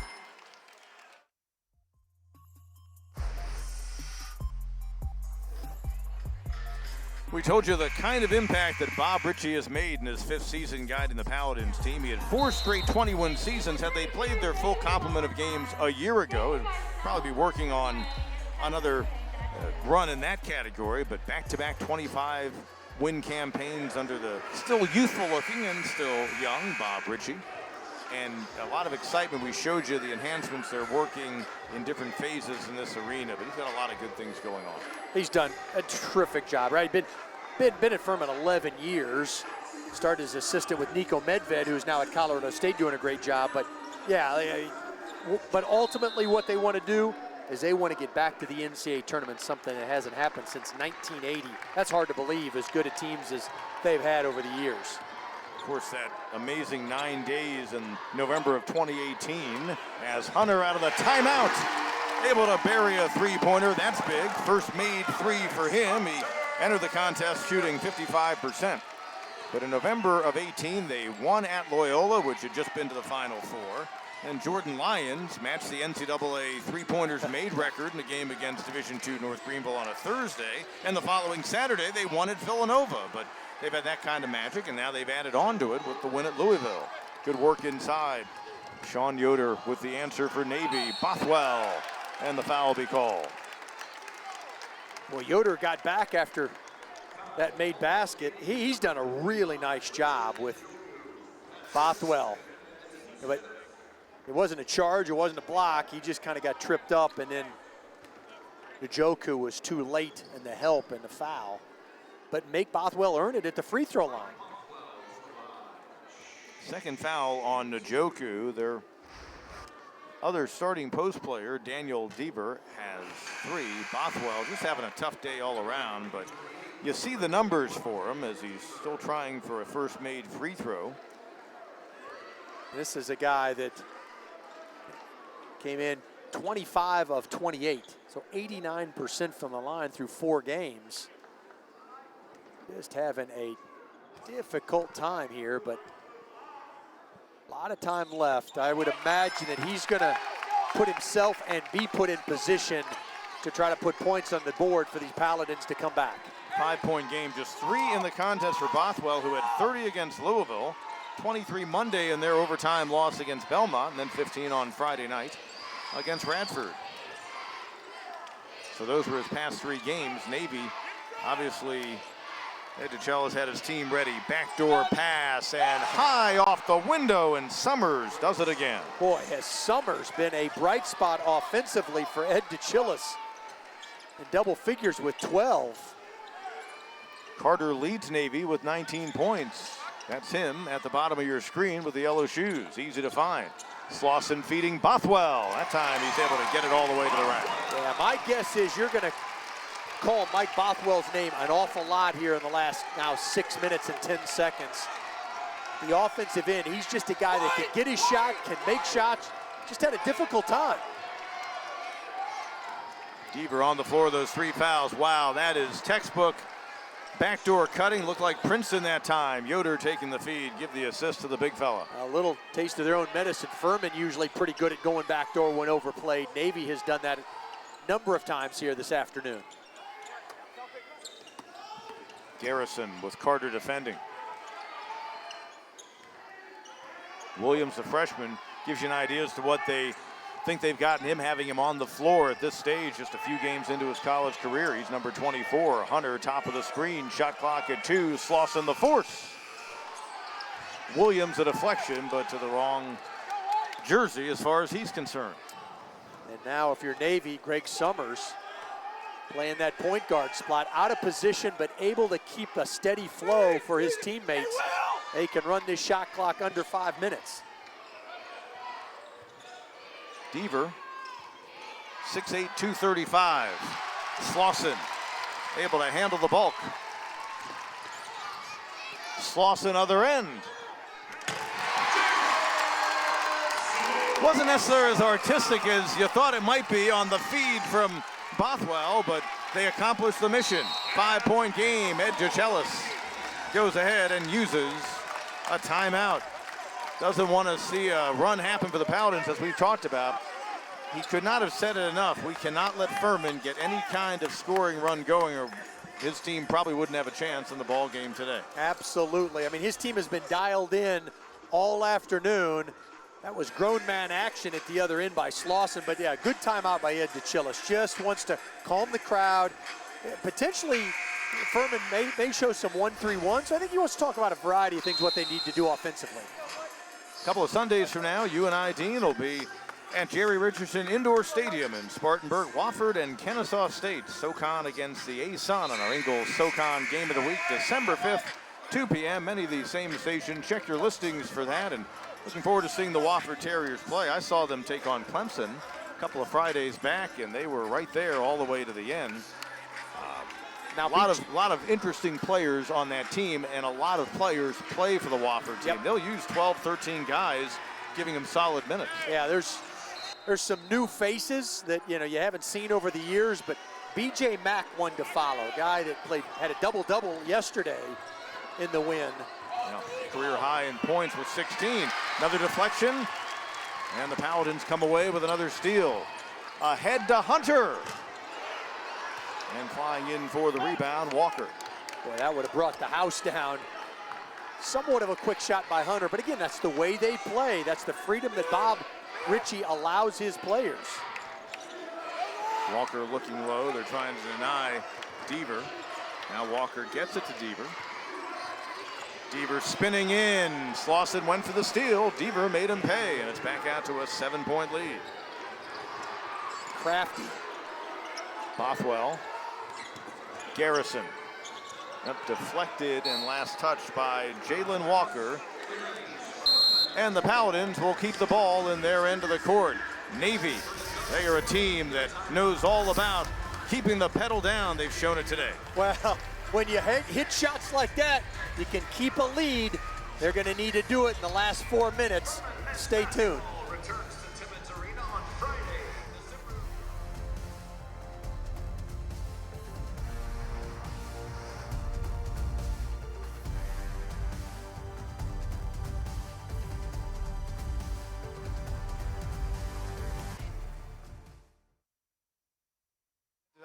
I was thinking, do I say mass down? I mean, in other words, I'm thinking, what would be a means by which, if you're the Naval Academy, you would do something to accelerate your ship?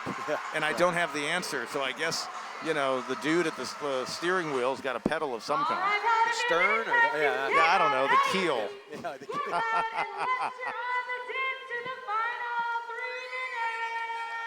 So deflection, ball, Furman. Down 7.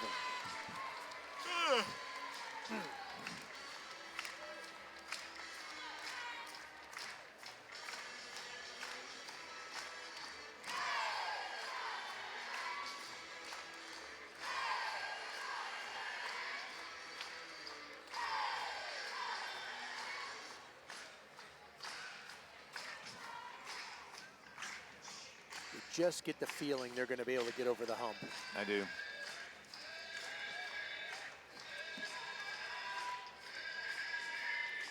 Seven of 25 from 3. That's 28%. Half their shots, 25 of 51. They only have 1 turnover in the second half, Furman. I love how Byron has these beautiful city shots. It's really nice. Yes.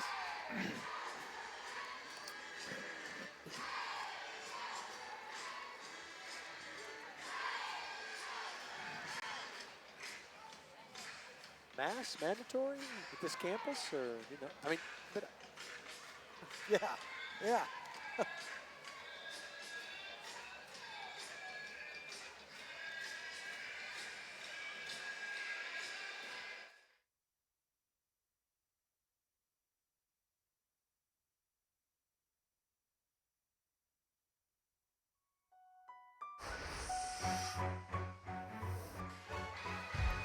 Back at Timmons Arena, Navy ahead for them. Washington of Maryland, really not far from their Annapolis campus, or post as they will call it, at Mount St. Mary's out in Western Maryland. And well, they've got William and Mary coming up, among others, on their schedule. And later on, they'll eventually get into Patriot League play. The Furman Paladins, they'll take about a week off, and then they will play a upstate rival, USC Upstate.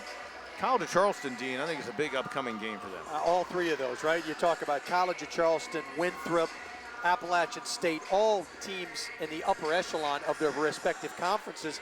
And then the next 2 games you didn't see after that, at North Carolina and Mississippi State. So lots of good opportunities for the Paladins to help themselves and the SoCon. Bothwell off the backdoor feed, right out of the timeout. Yep. Textbook. Give Heen the assist. 5-point game.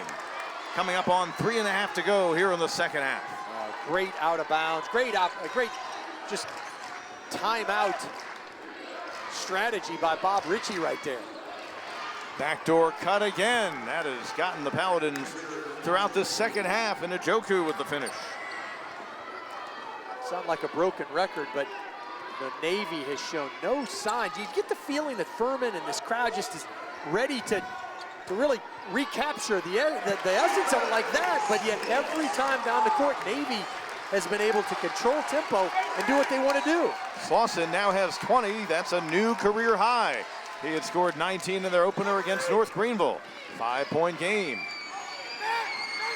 Let's see what Yoder and Navy can figure out. Njoku with Heen, and now the help comes from Bothwell. Out front, open look, Walker. Wow. 36% leads their team from outside. And got an official timeout. And back out to an 8-point advantage. Boy, the lefty stepped up, went inside out. Great hands, by the way, by Njoku. He was able to corral it. I thought Furman was going to come up with a potential deflection and steal. And he kicked it out. The three, Bob Ritchie's team still in this thing. By no stretch of imagination is it over with, but they're starting to score, but they've got to start getting stops. Here's Hunter. That's a huge answer for Alex Hunter. Fifth-year player out of Raleigh, played at Leesville Road, back to a 5-point game, and Hunter able to knock down a tray, his second in 5 attempts. That's Njoku with Heen defending out high. Summers. Shot clock under 10. Yep, just letting his players play in there. Wow, big finish for Njoku. Give him 12 in the game. One off his career high came in their rivalry contest against Army last season. And the big fella from the District of Columbia has been a real inside presence. 3-possession game once more with under 2 to go. Bothwell's strong move on Yoder, slipped, out of bounds, back over to Navy, and that just looked like Bothwell losing his footing and nothing else.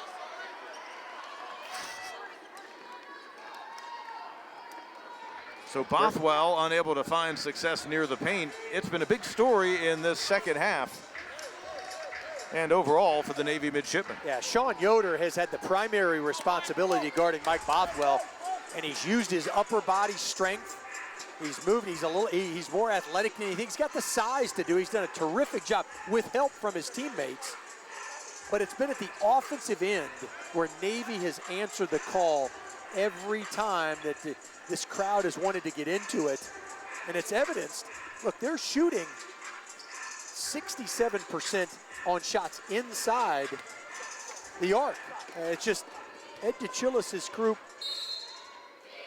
very patient, very understanding. They understand who they are. They understand what they can do, more importantly, what they can't do. And they don't deviate from that at the offensive end. 1.5 to play. Probably a must stop for Furman, but Njoku on another great find, that time from Nelson. 9-point game.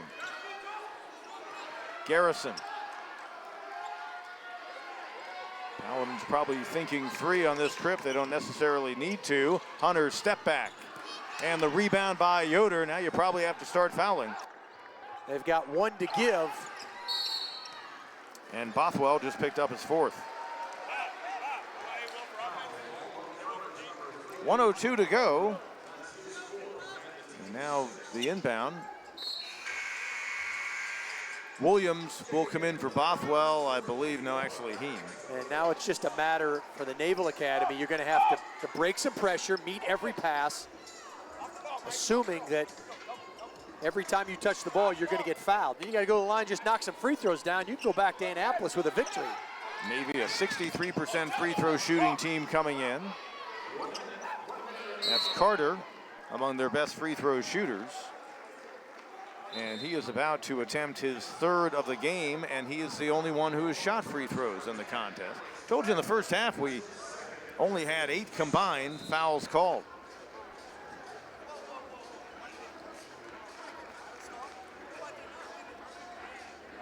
All right, now the Naval Academy simply has to knock down free throws over the next couple of possessions. It's been really, really fun to watch this Navy team. I mean, look, if they're the 3rd best team in the Patriot League, that's going to be a really, really good league. Obviously, you mentioned Colgate upsetting Syracuse, because this Furman team is a major factor in the Southern Conference. And they're a veteran group. They've got really, really talented players. They understand their system. You mentioned earlier, they can finish each other's sentences. Even though Hine has had a more elevated role with the departure of Mounts and Gurley, don't let a loss here fool you. This Furman team is going to win a lot of basketball games. Trying to cut into an 11-point deficit. Williams can't get the roll. Boy, Paladins have had a bunch that looked like they were going down come off the rim. Rebound by Nelson. He's fouled. Slauson picks it up. Yeah, this crowd just kind of in a stunned daze. I think there's an expectation, right, that since the start of the 15-16 season, that's 6+ years ago, the Paladins are 76-12 inside this building. They're 44-6 in SoCon play. Now, this is obviously a non-conference game, but there's an expectation the Paladins just show up and they're going to win. Nelson couldn't hit the free throw. Slauson.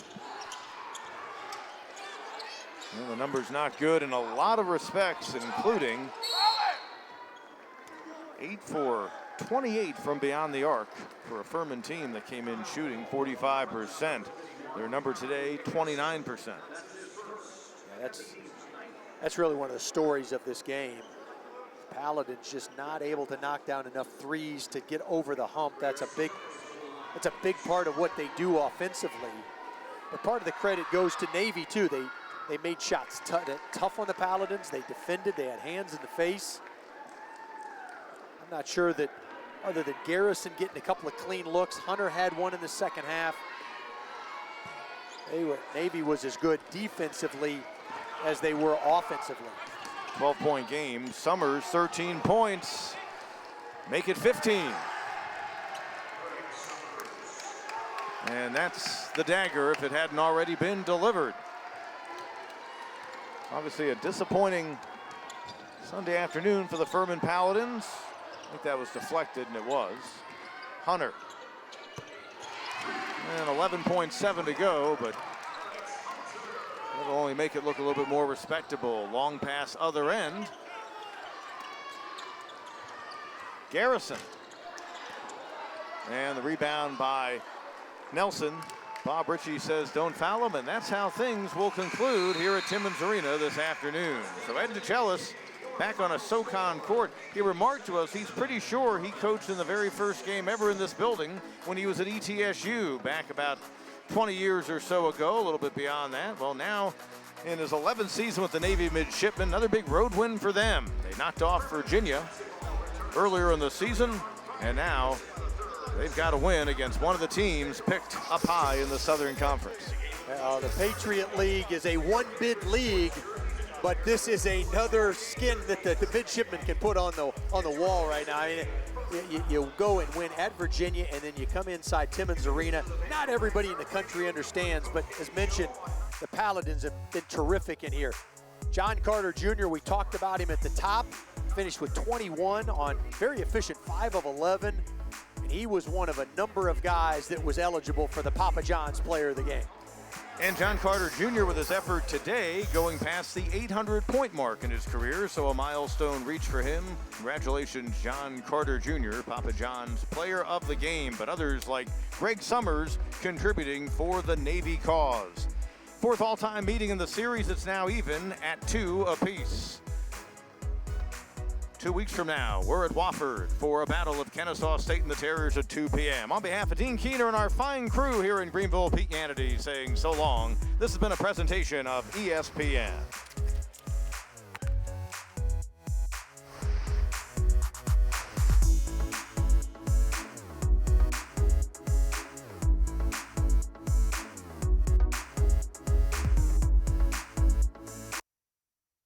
I'm going to send a hit team to go and kidnap Byron and his entire crew. And, yeah, we're going to bring you guys along. We're just going to pack you up and all your little equipment and your artists. Yeah, fantastic. Yeah, great work, guys. But I thought we had a lot of horses pulling the stagecoach, so I think it all worked great, guys. Yeah. Yep. Thanks. Yeah. Hey, all good. Yep. Yeah. Awesome, guys. Look forward. I think we're back here again at some point, so we'll look forward to that. Yeah, man. My wife and I are going to see the play Oklahoma, and she is from Oklahoma.